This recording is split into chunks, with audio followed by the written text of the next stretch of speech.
Namaste. Welcome back. After a long 3 months, we are resuming the Bhagavad Gita. So, if you remember, we started the second chapter of the Bhagavad Gita. Particularly, we were following based on the book we published, Unlocking the Human Potential.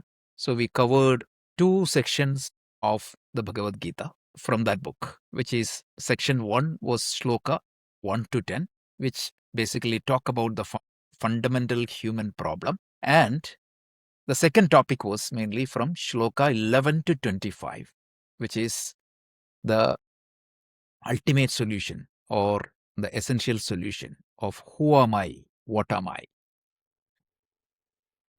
Since we were referring a lot of karma, there were a lot of requests that we need to go back and understand the law of karma, not as bits and pieces, but by connecting everything holistically.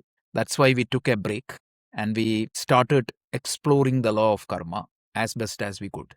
So we conducted 11 sessions and the playlist is there in YouTube if anybody wants to watch it. And if anybody wants to have a particular session's video or slides, please message me. Actually, we can provide that. So having completed that, we wanted to come back and resume the Bhagavad Gita. But now the problem is we need to pick up the thread. So I thought we will do one recap for the first section. And next week we'll do another recap for the second section so that we are grounded and we are picking up the thread properly, because that continuity is very important in the study of the Bhagavad Gita. So today we propose to do a quick review of the first 10 shlokas, and then we will open up for any questions. So please feel free to ask any questions and make it as interactive as possible. Then only we will understand. So the first portion of the Bhagavad Gita describes the fundamental human problem and a key aspect, a path of surrender.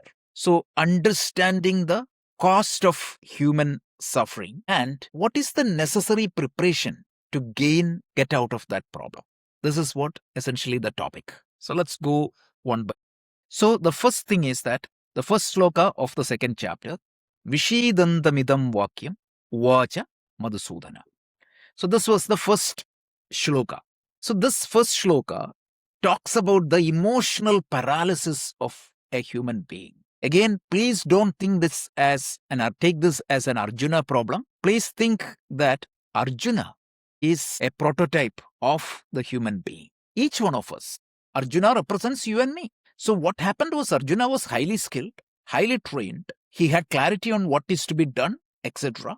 And when he faced a situation, what happened? He completely overpowered by the emotions. It is not that the pity or the compassion is bad. The compassion is good. Every emotions, whether it is a good emotion or a bad emotion, meaning emotions have a purpose. But if that emotions overtake you, that is a problem. Emotion should be act as a trigger for me to act or me to do something or me to change my course of action. But if emotion overtake me and like preventing me from what is to be done, that is a problem. And that is what is addressed through the Arjuna's problem. So Arjuna's dilemma is a universal human dilemma, that emotional paralysis. So this is a universal mirror, right? His physical and emotional situation, it mirrors that of any human being. That we need to understand. Here the core lesson is having the feeling is not a problem, but emotions, even if they are positive one, if they overtake you, that's a problem. This is the universal problem. So now this is the whole idea of the first shloka. So the first shloka, what is going to happen is in the opening shloka of the Bhagavad Gita, we see Arjuna, a warrior, found weeping, completely overtaken by the emotions. Here the emotion is compassion, but compassion is a good emotion. But what happened here, this compassion has caused him emotional paralysis. So this particular revelation of the Gita, it reveals a counterintuitive psychological truth. Usually you think that this is good. People feel that Arjuna is good. Feeling deeply, it's not a problem. But it overtaken by the feeling is lack of emotional intelligence. It creates a problem. So if you put that into a diagram, so clarity, wisdom, low to high, that is on the x-axis, and the emotions or emotion on the right hand, meaning the up arrow. So if the emotions are very high without complementing the clarity and wisdom, it will lead into emotional paralysis. And if the clarity and wisdom and there is nothing, that becomes you become like a stone-like personality. So the ideal personality, empowered action, the goal is the emotions guided by the clarity. This is the Gita's message. This itself is a big lesson. And this is what is being taught in a lot of modern management, a lot of psychology. This is exactly what is being taught. I'll share the slides also after the class. So let's go to the next topic. So from Shloka 2 and 3, Krishna does a strategic intervention. So what Krishna does is, instead of sympathizing with Arjuna, he demonstrated a tough love. He said, "Ai tattvai upapadyate, Chudram hridaya daurbalyam, tyakta uttishta parantapaha." This is the biggest message from Krishna. So the core lesson is like you cannot, an emotional problem needs to be dealt with an emotional solution, an intellectual solution. So when Arjuna, who is a leader, who is a skilled personality, faced with an emotional collapse, Krishna, what happened? He bypassed this gentle reassurance. He issues a wake-up call because that was pretty much needed. Just clearly pointing out that this act of Arjuna, he said, this act of yourself is disgraceful weakness. And it came at such a critical moment. And he said that this is unbecoming of the noble character. You are a noble person, but this character is not demonstrating your true values. This is such an important thing. Instead of saying that you are bad or you are coward or you are not good, Krishna said that you are good, but this character is not demonstrating yourself. So this is unbecoming of a noble mind, and you have a noble mind. So this doesn't suit you. This is not a lack of empathy. This is a calculated pattern interrupt.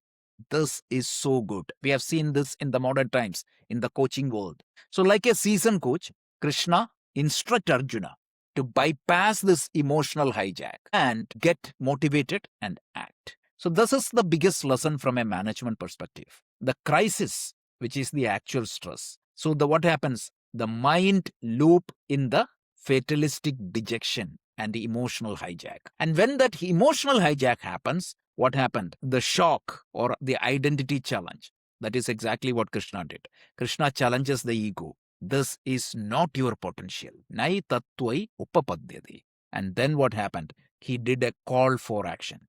Chudram hridaya daurubalyam tyaktottishta. Nowadays it's easy for me to draw and create slides. You know that, right? It's completely AI is helping me, and not with any other knowledge. An AI which is grounded in our own knowledge, our own book, that is helping me to create it. Because otherwise, it is like hallucinate. It will not be good. It will not be accurate. Here, 100% accuracy is ensured, but it presents whatever way I want or whatever way grounded from the source of truth. So earlier it took like 2 to 3 hours for me to put together these slides. Nowhere near this quality. It takes hardly 5 minutes now. So let's continue. Now, the conflict of duty versus attachment. This is a problem. Usually people say that duty, I have this is what needs to be done. This is what what I feels to be done. This is a typical problem. So this is what Arjuna's despair. It is a sincere moral dilemma. How can I raise weapons against Bhishma and Drona, Sankhya, Madhusudana? Ishubhi pradiyotsyami, ujarhara prisudana. So this is not an Arjuna's problem. This is a problem each one of us have. So this is Arjuna. Bhagavad Gita just utilized this in one of the most difficult stages of the life. So this impossible choice is used to mirror our most brutal internal battles. Because as we always say, Bhagavad Gita represents an internal battle, a battle within. So outer reality, what happens? The Bhishma, the revered like the grandfather. Drona, the respected teacher who trained. And how do you relate that internally? Bhishma represents the sense of I-ness, and Drona represents the samskaras. So what happens? The resistance to change, the pain of destroying what is comfortable, my own habits, my own ego, it is very difficult for each one of us. And that creates confusion in us, and that creates internal conflict. So this is the next set of shlokas. And when it comes to shloka 7, that becomes a turning point. That becomes a big turning point in Bhagavad Gita. So shloka 7 is where Arjuna realizes his helplessness. So Arjuna here admits that Nishchitam bruhitanme shishyasteham shadimam tvam prapanna. He said that I lost my own true nature. I am designed, or I am supposed to be doing the right thing. I am supposed to be doing what is right. But what happened? Because of my own weakness, my own mental weakness, I prefer to stay in that lower plane. I need help. So he said, I am your disciple and guide me. Imam Tvam Prapannam. The absolute relinquishment of ego and surrendering, asking for help. This is very important. Most of the times, we don't realize that we have a problem. And even if we have a problem, we never realize that we need a help. And even if we realize help, we don't find the right. So that is what the 3-step process Arjuna did here. The step 1 was realize the problem. He said that I am suffering like a challenge. And second thing is that I am unable to solve this by myself. And step 3, I am your student. He surrendered to Krishna. Shishyasteham shadimam tvam prapannam. So I am your shishya, so I'm surrendering to you. This one diagram shows that turning point. This shloka. Ushopahata swabhavaha prischami tvam dharma sammota chetasa. We had a lot of discussions explaining this point earlier. Remember, like, let's say that you are driving and you lost, meaning there is two people are driving. One person realized that olden days, without GPS or without Gemini or anything like that, at that time, suppose two people are driving. One person realized that, okay, I lost my way. He will pull into a gas station and ask for direction. What happened? He realized that there is a problem. Then he realized that I don't know this route. And then what he did, he asked for help. And the second person, he never admitted that I have a problem. And he never asked for help. And this is what is happening in our life. And it is so important that we need to have mentors. So Arjuna had a Krishna. So we have Bhagavad Gita. So always, like, scripture be your guide and satsanga be your guide. This group, whatever we are meeting, like, definitely none of us are gurus here. We all are students, but together, this is like a satsanga. This is a group of like-minded people, right-minded people. This can be one group. And obviously, you have a family member or somebody you trust. You can go and ask that person. And blessed are those people who have somebody whom they can talk freely without being judged. Please find somebody. It is not very difficult. You can always find somebody. And when you desire that, when you really pray for that, that right person will come in front of you for sure. And that is very important. Maybe it is your children, maybe it is your parents, maybe it is your spouse, maybe it is your best friend, whoever it is, it doesn't matter. Like, having somebody to speak freely without being judged, that is very good. And if that person is a right mentor who can guide you, my God, that is a secret formula for success. So this shloka also conveys a very important message. So now what happened? The next shloka conveys one important thing, is that the limits of materialism. Arjuna admits that, right? He said, even if I gain the power of heaven, right, I won't be happy. I won't be contented. This shoka that is burning my senses will not go away. Even if I get not only the power of the entire earth, but entire heavens or unrivalry kingdom. So we think that money can solve all the. I'm not saying that money is not important. I'm not saying that the power is not important. They are all important. But don't think that they can solve everything for you.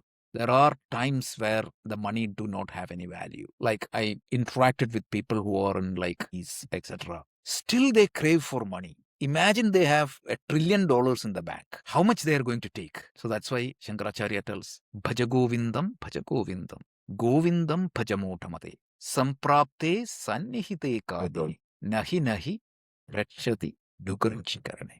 Like when that time comes in, when you need to depart, imagine you have $1 trillion in bank account in your dream. What is the use after the dream? Yes, it will be very useful during the dream. Like that, your identity think that this life is not infinite. Like this is in Mahabharata, there is a beautiful section called Yaksha Prashna. Those who read know that one Yaksha comes and asks some intelligent questions to Yudhishthira. One of the questions Yaksha was, what is the most wonderful thing, most perplexing thing in the whole world? Yudhishthira's answer was, everybody sees death every day, but they never realize that death will come to me. They think that they have an infinite life. So this is what happens. So money is important, but there is a limit to the materialism. What the materialism can bring, there is a lot. I'm not saying denying that fact. Some spiritual people say that you don't need money. Then who is going to pay your mortgage? Who is going to pay the fees of your child? Who is going to buy you food? So don't think that way. Money has its own role. Artha and Kama are important. That is why it is pursued as a goal in Vedanta.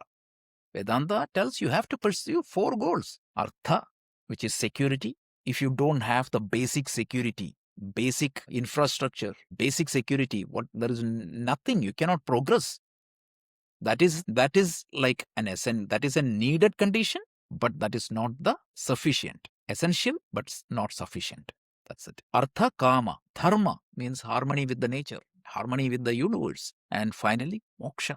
Moksha is the ultimate thing. So spiritual goals are there which like supersedes this materialism. So usual people, like if you read our book, in the beginning we addressed this particular problem. A lot of people think that Gita is going to take you away from your material goal. Let's say that your goal was materially become rich. Gita is going to take it away. Gita is going to elevate your goal further up. That's it. So the other goals you can pursue. See, Artha, Kama can be pursued as long as they are aligned with Dharma. That's it. But don't stay with Artha and Kama alone. Go further.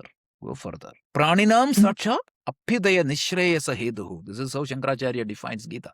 This dharma, vividhohi vedokto dharmaha pravritti lakshano nivritti lakshana praninam sakshat aphyudaya nishreyasa heduhu. This is exactly the language he has used. Praninam means all the living beings. Sakshat, complete. Aphyudaya nishreyasa heduhu. Aphyudaya means economic social welfare. Economic social welfare, meaning not just the economic welfare. How do you relate as with the society and everything? So that is one portion of the Veda. And the other portion of the Veda is what? Nivritti Lakshana, that is Nishreyasa, going beyond this material goal. So this shloka, Krishna paints very clearly that the material goals has a limit. So this is the materialism. Like he said, external domination of wealth, power, status, the internal grief, anxiety, and de-ease. This Arjuna confesses that unrivaled kingdom or rules over the devatas, it will not remove his pain. And this will be pain only through spiritual thing. So this is not a defeat, right? It is a vital psychological clarity. A full mind saturated with grief and false conviction cannot receive new wisdom. So Arjuna emptied that mind and got ready for the teaching. That is the key point. And this, at that time, Shloka 10 starts. In this Shloka, what happened? At that time, Krishna said, Vacha Rishikesha, Prahasanniva Bharata, Senayor Upayor Madhye. Like, watch of Rishikesha, completely out of control. At that time, a strategic intervention from Krishna. And what was that characteristics of that strategic intervention? It was very nicely portrayed by Vyasa. Stationed between 2 massive armies in front of Arjuna, who is completely broke down. What happened? Krishna smiles. Prahasanniva Bharata. Prahasanniva Bharata. So this smile is not just like it's not to mock Arjuna. It is a silent assurance of the mastery. Krishna knows what exactly Arjuna's problem, and the smile demonstrates that the core promise of the Gita. Like, Gita is a scripture which promise you to get you out of from sufferings, not from the pain. So there is difference between pain and sufferings, right? We talked about these two arrows. One is like the physiological pain. It is inevitable but what happened? The suffering, which is the narrative, fear, and resistance, which comes out as a reaction of the pain, is pretty much manageable. Lord Buddha tells in his teaching, I cannot help you with that first arrow, but I can completely help you with the second arrow. As long as you have a body, the body is going to have ache. The body is going to have disease. The body is going to have pain. But the suffering is optional. Pain is inevitable. Suffering is optional. And this is what the message Krishna is giving. So this is what we have seen, the whole idea. The first one is desperation. Arjuna was completely emotionally hijacked. Tam tatha kripaya vishtam. Ashrupurna akula ikshanam. Vishidantamidam vakyam. Then Krishna's intervention, like he wanted to just break that emotional hijack and help Arjuna to think properly. So, and also the language used is very hard, but never blamed Arjuna. Krishna blamed only or criticized only Arjuna's character of that time. That's it. That particular behavior doesn't suit you. That's all he said. And then Arjuna explains this conflict because the struggle between what I need to do versus what I feel to do. And then obviously, Shloka 7 to 9, it shows the surrender, Arjuna surrendering to Krishna, karpanya dosho pakata subhavaha. And finally, the baseline clarity is there. Arjuna, when surrendered, Krishna had that clarity and he is ready to teach. This is what we covered. The human predicament, Shlokas 1 to 10, illustrates the human predicament. The problem of samsara, usually we say, the binding attachment, lack of emotional intelligence, and delusion. This is the problem. And then this is the fertile growth for truth, because such people can be saved. Arjuna's journey from this paralyzed warrior to a humble student creates like a hope for all of us that there is a spiritual solution which can solve most of our problem. And what comes next, like after surrendering, Krishna is going to start this teaching. And now from next week, we will see a quick summary of the first part of the teaching. Okay, so this is what we wanted to cover.